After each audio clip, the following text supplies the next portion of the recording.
heureuse de vous retrouver dans ce numéro de Cercle des Arts. C'est parti pour 45 minutes d'animation culturelle et artistique. Ce rendez-vous qui vous sert donc pour parler de l'art de manière générale, dans toute sa forme, dans toute sa splendeur. Et voilà, j'ai comme invité sur ce plateau Ouba Waberi, une amie donc, qui est venue visiter le Sénégal.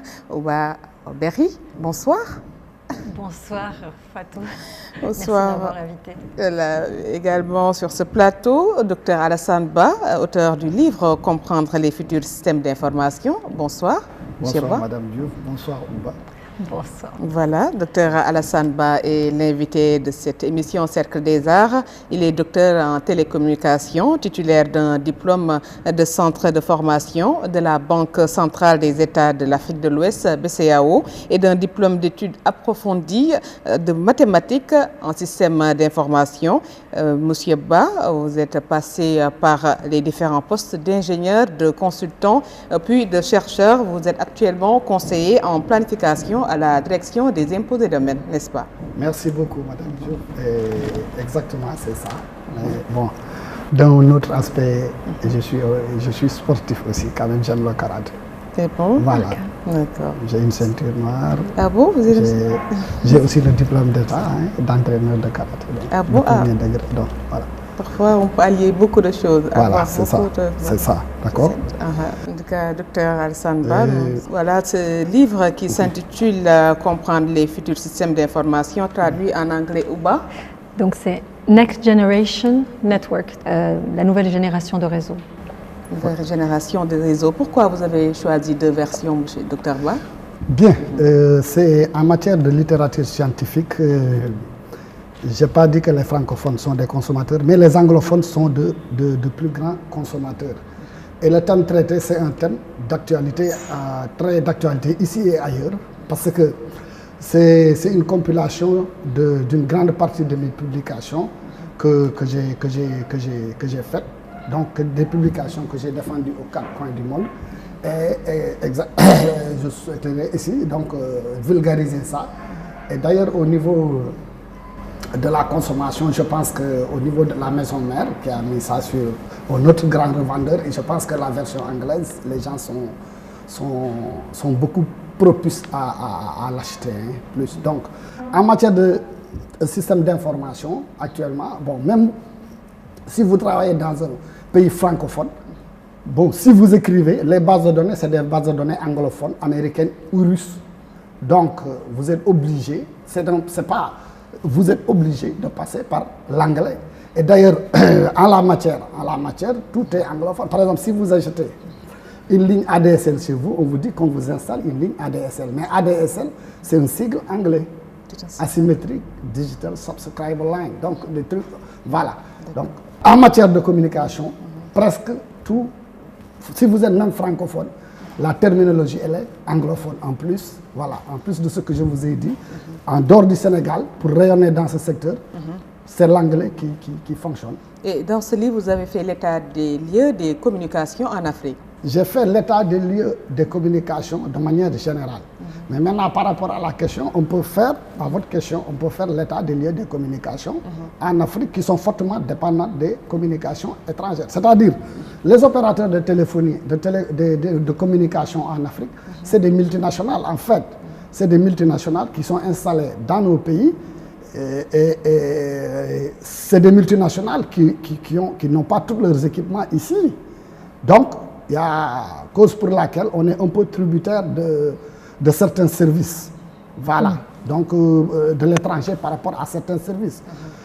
Par exemple, même au niveau des communications, dans la chaîne de valeur, vous pouvez émettre un appel d'un pays africain vers un autre pays africain et que l'appel transite par un autre pays étranger avant d'arriver chez lui. Et ça ne fait que renchérir le coût. Ça ne fait que renchérir le coût de la communication, en fait. Donc, c'est ce côté-là. Ensuite, l'autre chose, pour les communications en Afrique, il y a un peu...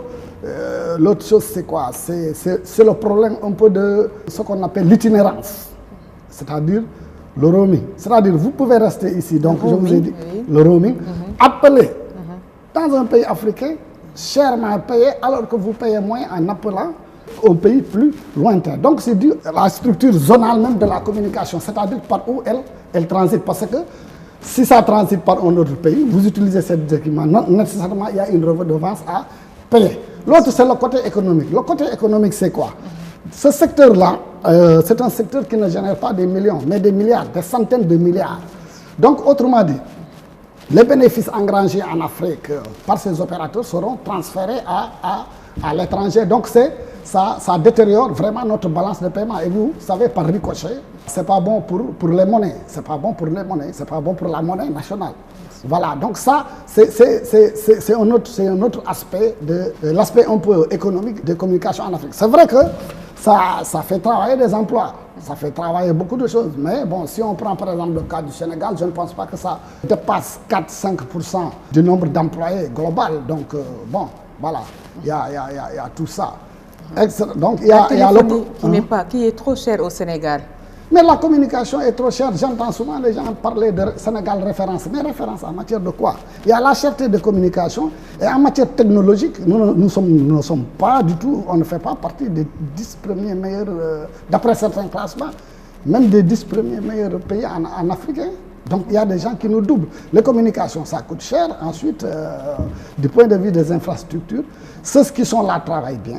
Ils font beaucoup de choses. Mais si vous voyez, on déploie ici un service. C'est un service qui, si vous suivez un peu, ça existe 3, 4 ou 5 ans depuis dans d'autres pays africains. Donc on est loin d'être les premiers. Mais quand même, la tendance, elle est bonne. On est sur une bonne pente, les gens travaillent. Les régulateurs aussi font du bon boulot. Ils sont en train de s'adapter et voilà. D'accord. Et d'après vous, Monsieur Alassane, est-ce qu'il y aurait une possibilité pour que cette situation change, par exemple, au niveau de l'Afrique? C'est-à-dire que vous dites que les communications sont en train de transiter par d'autres pays, et c'est ce qui fait aussi la cherté de la communication. Est-ce qu'il y aurait un moyen pour peut-être réduire ces coûts-là, et que ce soit un peu plus direct et que ça passe directement par exemple, le Sénégal, imaginons Non, il y a deux moyens. Il y a les moyens techniques, il y a les moyens politiques. Les moyens politiques, c'est quoi? Si vous voyez les opérateurs qui sont dans nos pays, c'est des opérateurs qui sont installés vers les années 80, c'est-à-dire lors des périodes d'ajustement structurel où on avait privatisé ce qu'on appelle les OPT. D'accord. Mais maintenant, si vous voyez dans beaucoup de pays, ces licences sont arrivées à expiration vers les années 2000 et autres. À l'époque, lorsqu'on privatisait, on est d'accord, on n'avait pas suffisamment de techniciens ni de plateformes. Mais maintenant, les gens l'ont. C'est-à-dire, en renégociant les contrats, les gens pouvaient être très regardants sur la géographie du capital. L'autre chose, c'est que maintenant, du point de vue technique, les systèmes sont interconnectés. La solution ne peut pas provenir d'un seul pays. Mais pour un certain problème, par exemple pour les communications téléphoniques. Pour les communications téléphoniques, auparavant, si vous appelez vers l'étranger, le temps de dire bonjour, vous auriez dépensé 500 €. Mais maintenant, vous pouvez appeler en France et dépenser moins. Pourquoi? Parce que il y avait une initiative africaine qu'on appelait le projet RASCOM. Puisque les gens s'étaient rendus compte qu'à l'époque, on dépensait à peu près plus de 300 millions de dollars. Plus de 100 millions de dollars annuellement à verser à ces opérateurs-là pour les communications intermédiaires téléphoniques. Mais en même temps, les gens se sont rendus compte que le satellite, ça ne coûtait pas plus de 300 millions de dollars.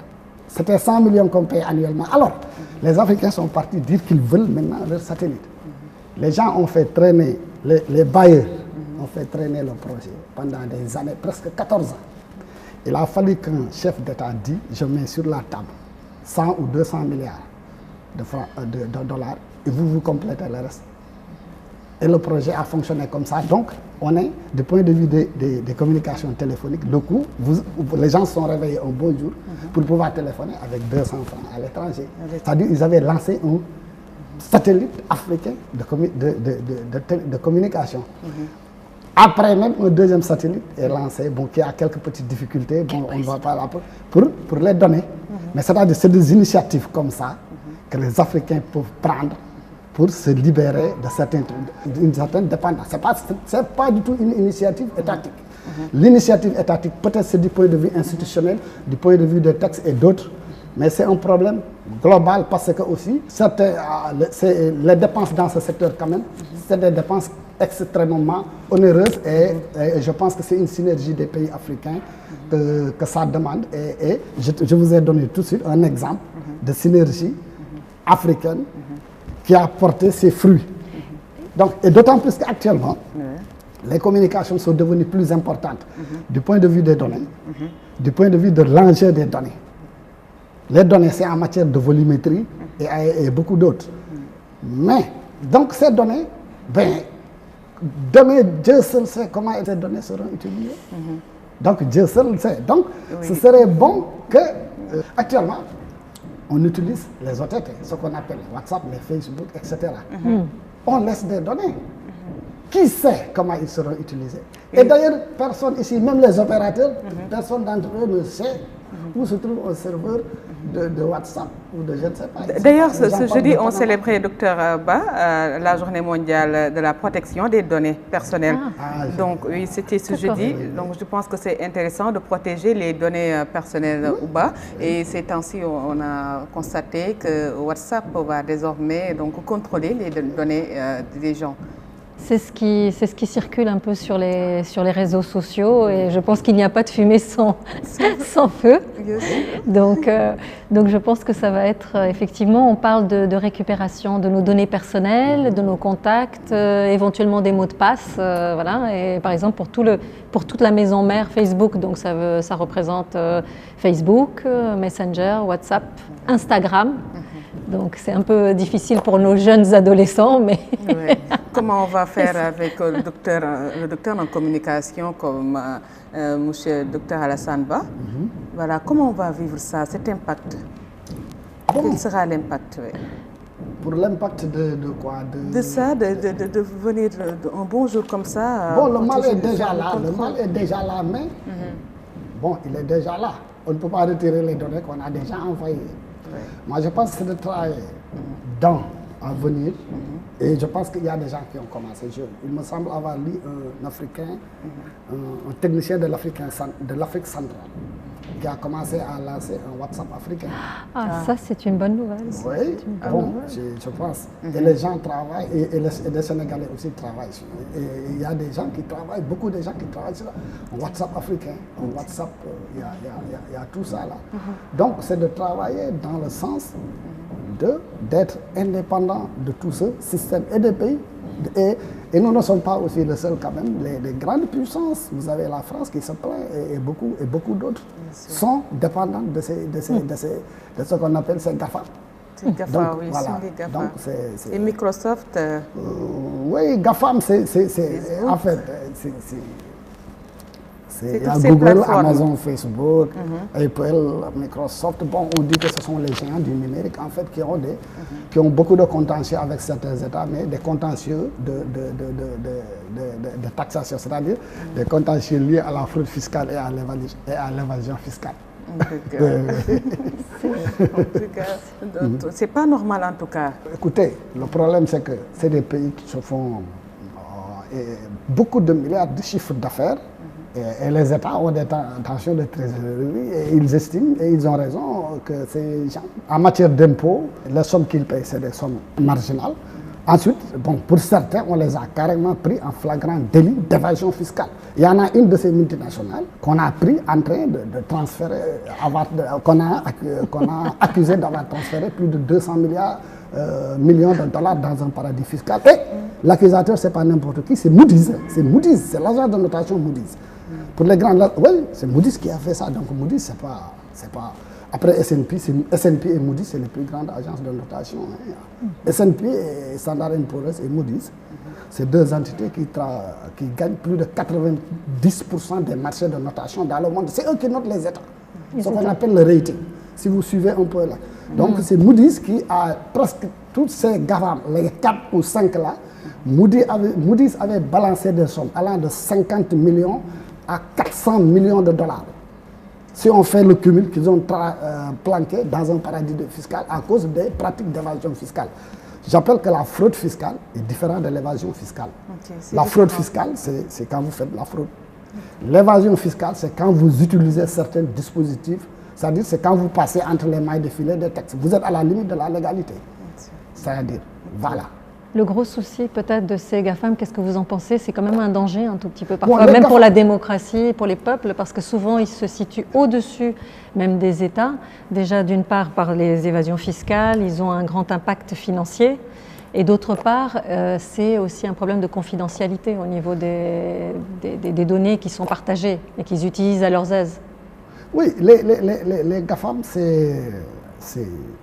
bon, ils sont nécessaires. Bon, beaucoup de services. Actuellement, bon, c'est difficile de déployer certains services sans passer par leurs outils, par eux. Bon, c'est des gens qui monopolisent beaucoup de secteurs. Et à l'état actuel, c'est pas évident de se lever et de les concurrencer. Mais l'enjeu, c'est de réguler leurs activités.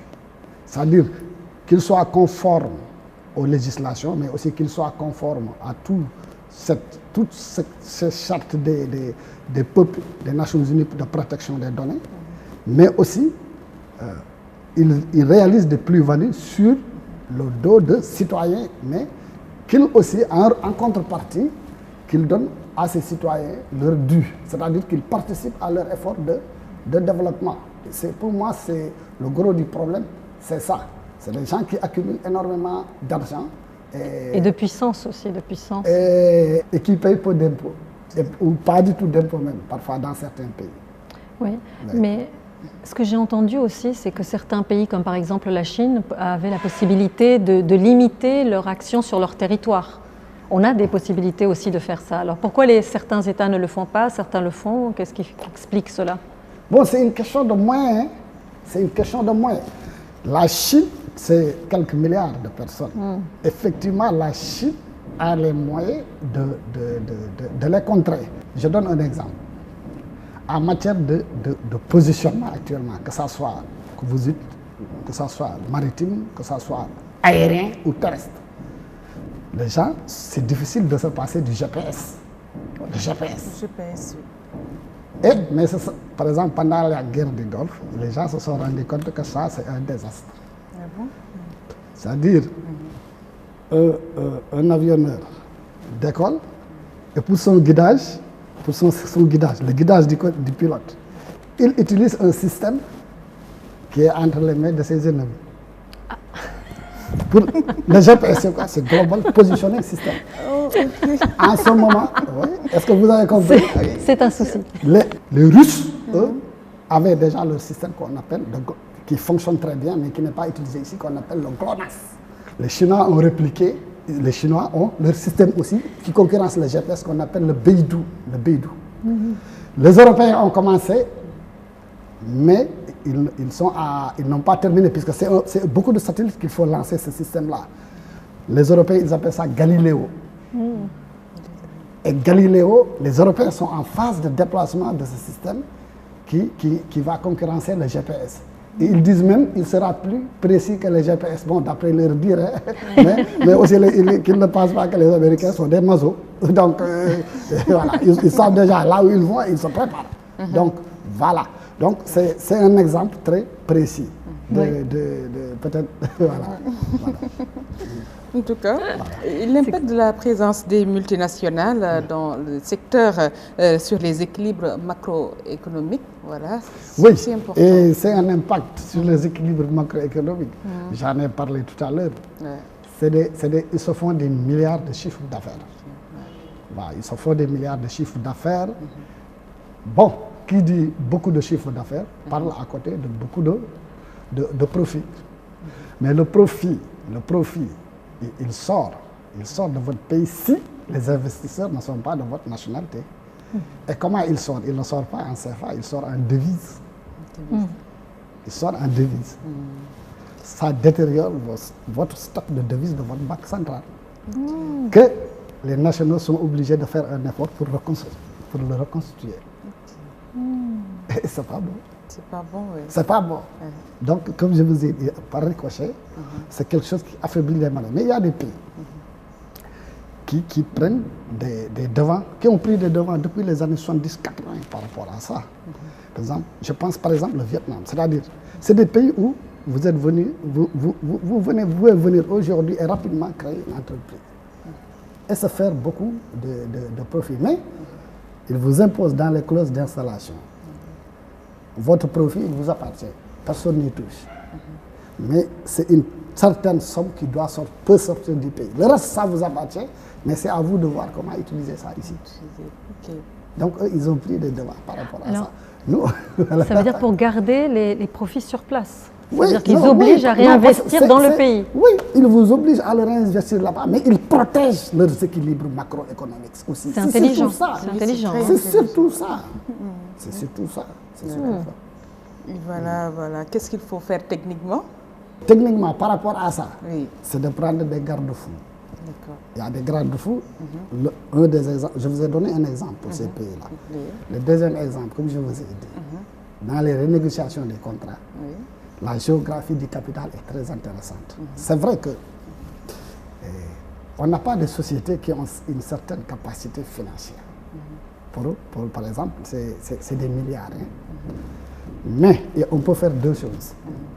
La première chose, on leur dit que dans la géographie du capital, nous, on sera actionnaire, par exemple, à 70%. Le reste, c'est vous. Et on fait votre bénéfice, vous pouvez, etc. Ça c'est... La deuxième chose, c'est quoi? C'est de faire ce qu'on appelle une préférence communautaire. Par exemple, on peut dire, faire un appel d'offres et mettre l'accent sur le fait que demander à des Nigérians de s'associer à autres. Et donc, ne me dites pas que 10 ou 14 pays, quand ils s'unissent, ils n'ont pas ces moyens-là. L'exemple le plus patent, c'est l'Afrique du Sud. L'Afrique du Sud a un opérateur phare, MTN, excusez-moi de la publicité, mais qui fait leur fierté, qui est une société carrément sud-africaine. Et que vous regardez, leur publicité passe ici, dans les matchs de foot et de Coupe du Monde. Donc, ça c'est des solutions. Et même en matière d'investissement. Moi, par exemple, il arrive qu'on lance des appels d'offres, on demande internationales, des multinationales viennent. Mais il y a une chose que je lis souvent, et que je vois souvent, et qui me fait très mal. Des gens viennent, ils ont des capacités financières, et ils s'endettent dans le marché sénégalais pour les compléter. Est-ce que vous avez compris ce que j'ai dit?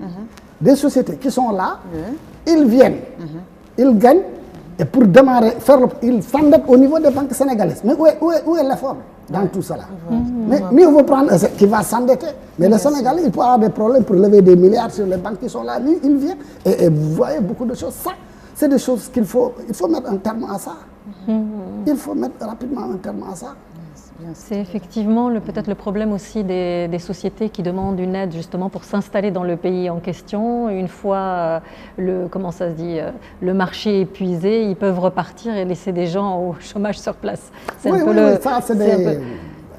un peu comme c'est un système un peu prédateur en fait. C'est un peu. Oui. Vous savez ici, que ça soit en Afrique, que ça soit en Amérique latine, il y a des dérapages par rapport à ça. Mais je répète aussi que c'est difficile de se passer de ces multinationales.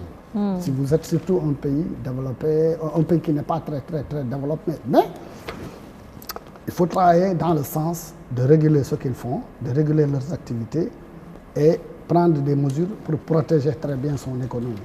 Moi, c'est ce que je pense. Mais on ne peut pas se réveiller et leur demander de quitter. Si vous faites ça, c'est pas possible. Et puis eux aussi, ils ont les leviers pour vous punir. Exactement.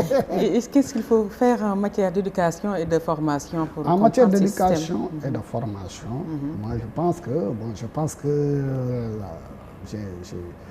les autorités de ce pays même l'ont dit, le président de la République, je pense, l'a dit, il faut orienter les gens vers les technologies. Il faut orienter les gens vers ça. Bon, prenez la Russie et les États-Unis. C'est des puissances. Mais appelons le chat par son nom. Qu'est-ce qui fait leur aura? Qu'est-ce qui fait leur puissance?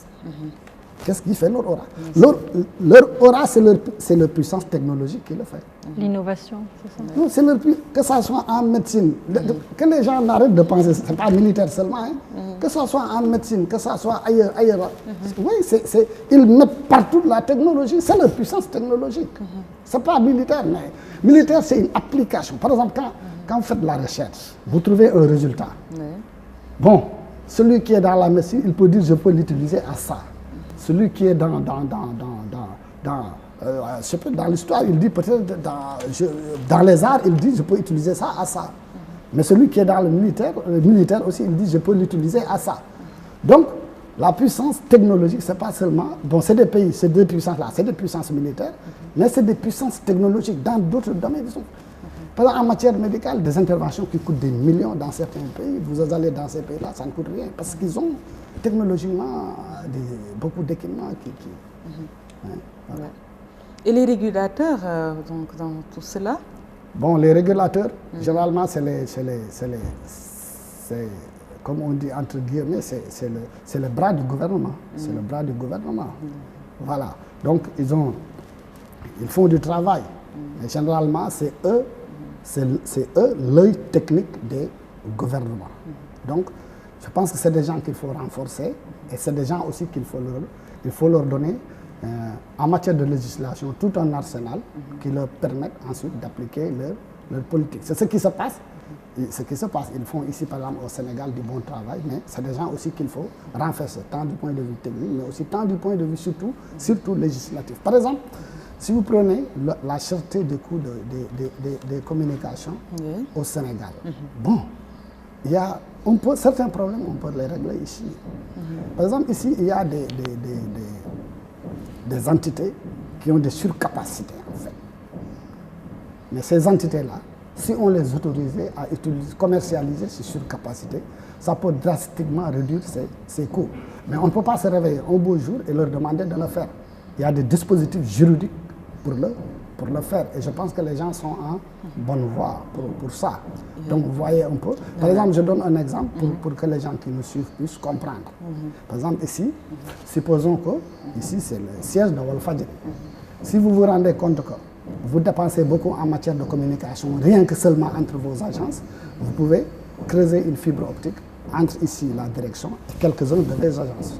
Mais une fibre optique, vous ne pouvez même pas utiliser les 0,5%. La fibre optique, c'est la lumière. Ça, ce que vous mettez là-dedans, ça le transporte. Et actuellement, il y a même des générations de fibres qui utilisent la lumière, mais qui ont même, dans leur conception, même accélèrent la lumière en plus.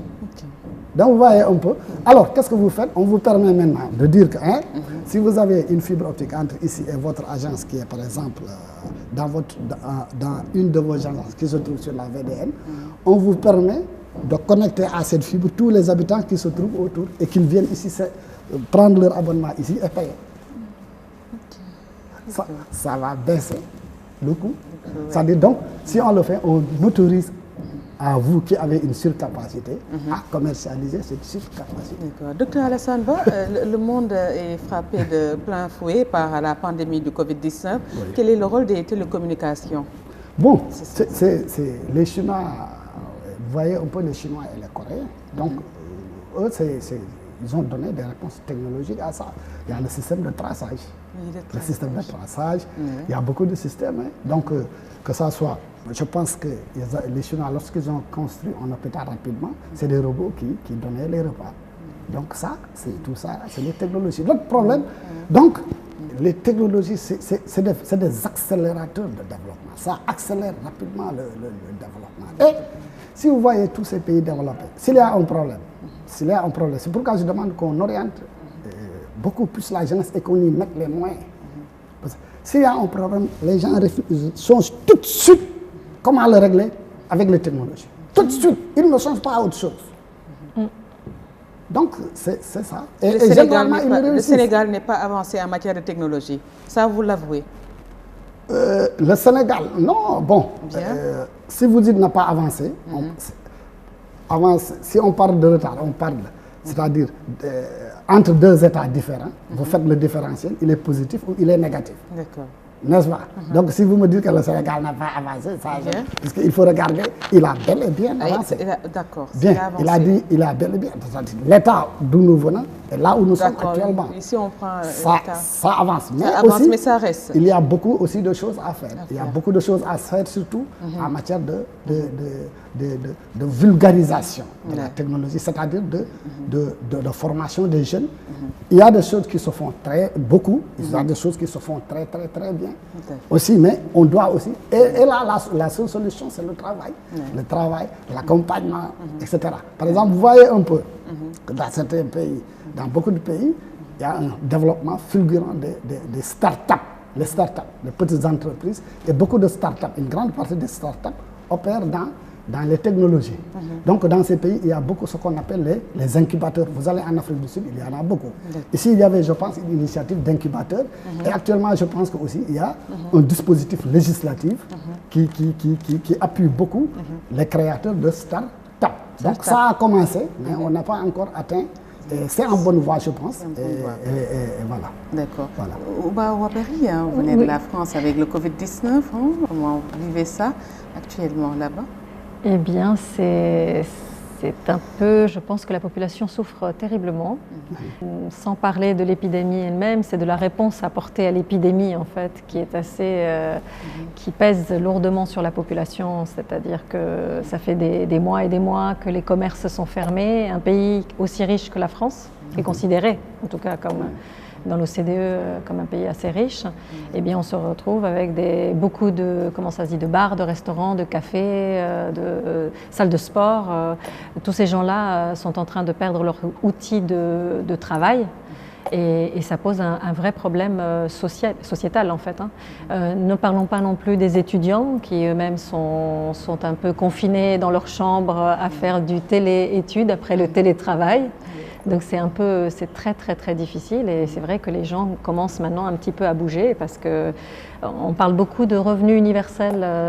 C'est ce vers quoi effectivement une grande accélération de la technologie pourrait nous mener éventuellement. Parce que c'est ce dont on parle par exemple en Corée. On est en train de parler de ça en Corée avec le revenu universel pour tous ces gens qui vont perdre leur travail définitivement et non pas ponctuellement.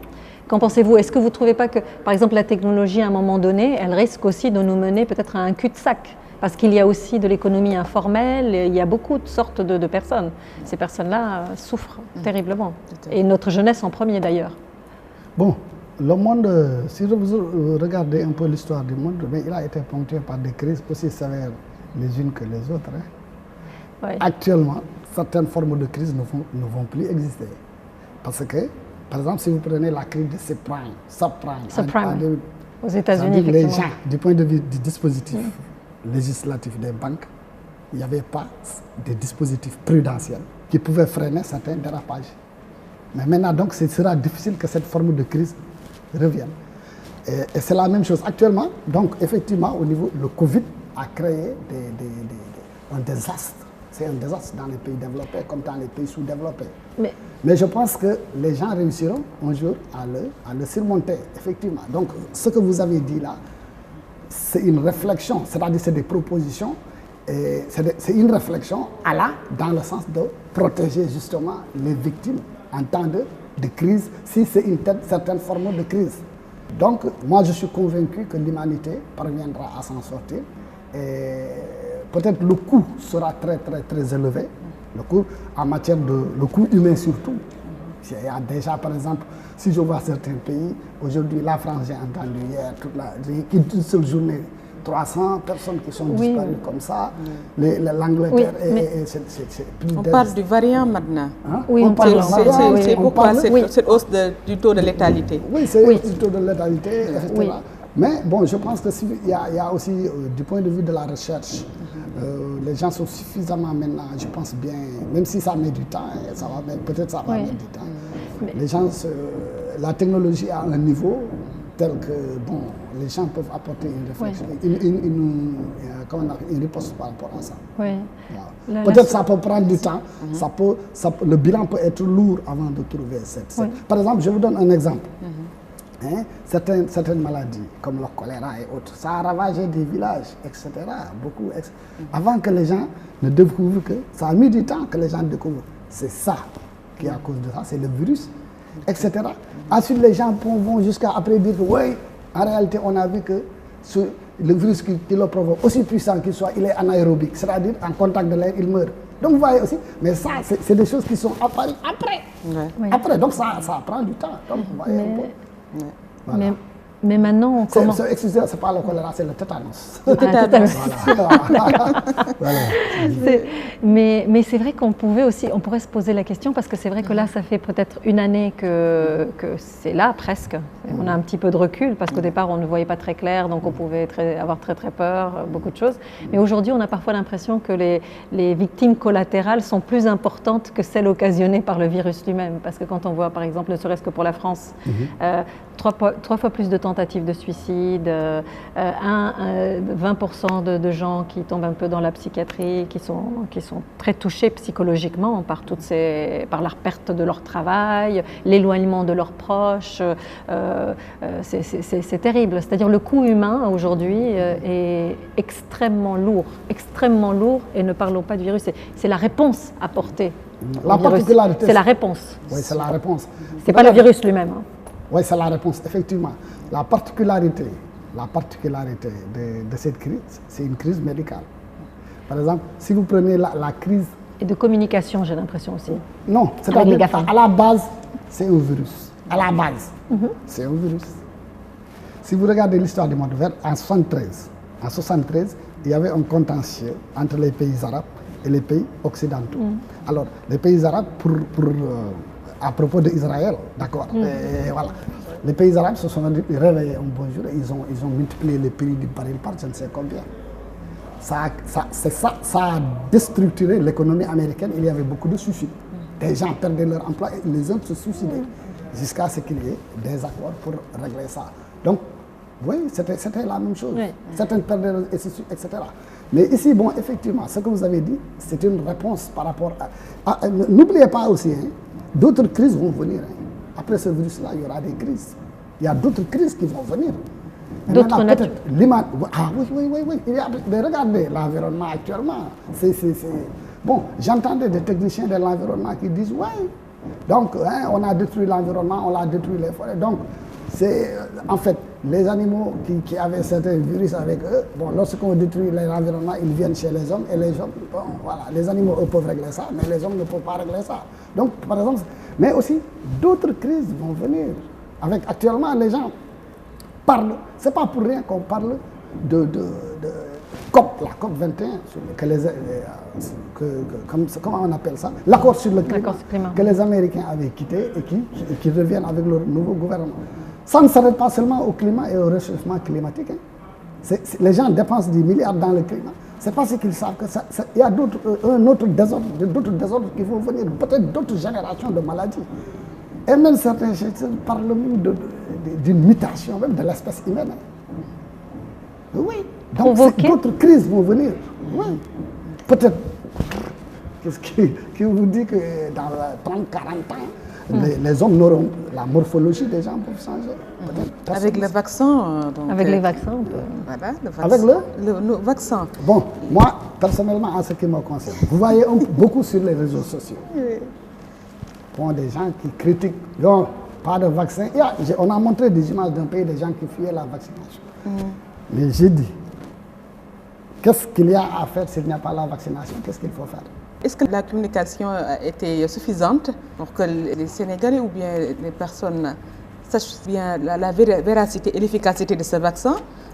Parce qu'on ignore exactement... Bon, je pense que la stratégie qui est adoptée par beaucoup de pays africains est une bonne stratégie. C'est-à-dire, c'est des produits qui sont là, que les gens utilisent, qui les laissent les utiliser et voir ce qui va sortir. En tout cas, il y a beaucoup de doutes. Hein? Mais aussi pour moi, si les gens ne se vaccinent pas, qu'est-ce qu'ils font faire? En tout cas. Qu'est-ce qu'il y a bon, y a-t-il une autre solution à faire? À moins que les gens trouvent un remède, c'est-à-dire le côté curatif. Le vaccin, c'est le côté préventif. Ouais. Du point de vue curatif, que les gens trouvent quelque chose de spectaculaire, peut-être. Mais s'il n'y a pas le vaccin, bon, je ne vois pas ce qu'il y a à faire. Et il semblait que l'hydroxychloroquine, peut-être comme l'azithromycine, comme disait le professeur Raoult ou d'autres, il y a plein d'autres médecins, il y a en Inde, en Chine, beaucoup de médecins, des sommités. Oui. Donc on sent cette molécule qui est très ancienne et qui n'a pas fait de victimes en fait. Hein. Et aujourd'hui, d'ailleurs, le Sénégal n'avait pas une usine d'hydroxychloroquine. Oui, auparavant. Et qu'est-ce qui s'est passé actuellement? Récemment, il y avait des travailleurs de cette usine qui étaient sortis, voilà, pour crier la ras-le-bol, voilà, que comme l'hydroxychloroquine est en train donc de faire le traitement, pourquoi on ne doit pas les recruter? Voilà, on a eu ça dans nos éditions. Mais bon, ça c'est le côté technique. Bon, je ne suis pas un technicien de la santé. Tout à fait. Mais c'est un peu. Je ne peux pas me pencher beaucoup dans ce débat. Mais ce que je peux dire, que les gens doivent investir beaucoup de moyens pour un meilleur échange entre scientifiques africains. Oui, donc il y a beaucoup de choses derrière ce virus. Vous prenez le Sénégal a de bons experts en matière de santé, mais vous prenez le Nigeria aussi. Hein. Oui, vous prenez l'Afrique du Sud. Et je pense qu'il faut, il y a certains, peut-être il y a des cadres, mais que les gens réfléchissent plus ou moins sur des cadres de recherche qui plus ou moins développés, qui regroupent beaucoup d'Africains, beaucoup de sommités africains, de toutes les spécialités. Peut-être ça aurait permis que les Africains soient les premiers à découvrir un vaccin. Parce que aussi les Africains ne sont pas restés les bras croisés. Il y a les Malgaches qui avaient fait. Récemment, j'ai vu une vidéo des Congolais aussi qui ont fait quelque chose. Ici au Sénégal, les Sénégalais, tout au début, vous avez ce problème de parler de l'hydroxychloroquine déjà. Au niveau des médias, les Sénégalais en parlaient déjà avant. Donc, pour moi, c'est ça. Donc, il faut davantage vulgariser, soutenir et financer la recherche africaine, mais pas de manière isolée. Mais comme nous sommes de petits États, hein, 16 millions, ça, c'est une petite, c'est une ville russe ou une ville, je ne sais pas. Donc c'est pas nous qui pouvons régler. Non, il faut appeler le chat par son nom. Donc, le Nigeria, c'est 200 millions d'habitants. Oui, vous prenez d'autres pays. Donc, l'Afrique du Sud, c'est beaucoup. Donc, vous prenez, voilà, c'est ça. C'est vrai. Voilà. Vous parliez justement de Madagascar, c'était l'artémisia. Ils avaient développé l'artémisia. Mais ça, c'est du curatif, pas du préventif. Hein, c'était pas préventif. Oui. Donc, moi, c'est cet aspect que, en tant que profane de la santé, c'est cet aspect que j'avais surtout, mais je suis chercheur, donc moi, c'est ce que je vois, c'est cet aspect que je vois. Je voulais poser juste une dernière question. C'était par exemple pour la 5G, est-elle en train d'être déployée au Sénégal, par exemple? Qu'est-ce qui se passe? Bon, la 5G, les gens, d'après les informations que je vois dans la presse, qui sont en train de faire des tests. Mais de toute façon, 5G, 3G, 4G, les évolutions de ces technologies, généralement, c'est lié à la demande pressante qu'il y a en matière de services, c'est-à-dire de bande passante. C'est-à-dire, par exemple, vous regardez un peu l'évolution des communications là. Au début, c'est juste des transactions qui te permettent d'utiliser 9-13 kilobits. C'est-à-dire, c'est de petites quantités d'informations. Ça passe à 10, 50, 150, ça passe 5 mégas, 100 mégas, etc. Donc, 5G, ça vous donne un débit plus important et une large bande passante, ça augmente. Mais aussi, n'oubliez pas que, généralement, avant qu'on ne déploie une technologie, les gens en ont fait, ont beaucoup écrit, réécrit, participé à des conférences et à des débats sur ça, avant de promouvoir ça techniquement. C'est comme ça que ça fonctionne. Dans les découvertes scientifiques, il y a des choses. Il y a des choses qui ont été découvertes, parfois fortuitement. Après, la théorie vient étayer ça. Il y a des choses maintenant que la théorie travaille là-dessus pendant des années, et après que la pratique vient. Par exemple, on parle de 5G. En matière de 6G, mais il y a beaucoup de publications sur la 6G. et la 5G n'est pas encore déployée, il y a beaucoup d'articles sur la 6G. D'accord. Donc vous voyez un peu. Merci. Donc, ce que, voilà. Voilà, en tout cas, un grand merci à Dr Alassane Ba, conseiller en planification à la direction des impôts et domaines, l'auteur du livre Comprendre les futurs systèmes d'information, trafic et geek dans les réseaux de base IMS. Merci beaucoup. Merci. En tout cas, merci également à Ouba Waberi qui m'a accompagné. Ouba, comment vous trouvez la culture sénégalaise? Elle est magnifique et très riche, très ancienne, très riche, très vivante. Très vivante. Vous avez un parent, papa d'origine africaine, c'est oui, normal. de Djibouti en fait, c'est d'origine Somalie. Voilà. Somalie en fait, effectivement, né en Éthiopie, donc voilà. Donc je suis un peu attachée quand même au continent, voilà. Ça c'est l'Afrique de l'Est. L'Afrique de l'Est est très en avance par rapport à beaucoup de nos pays en matière de communication. Beaucoup même. D'accord. En tout cas, merci à toi également. Merci, et très bon retour, Inch'Allah. Merci de m'avoir reçu. Voilà, un grand merci à vous qui m'accompagnez depuis le début de cette émission.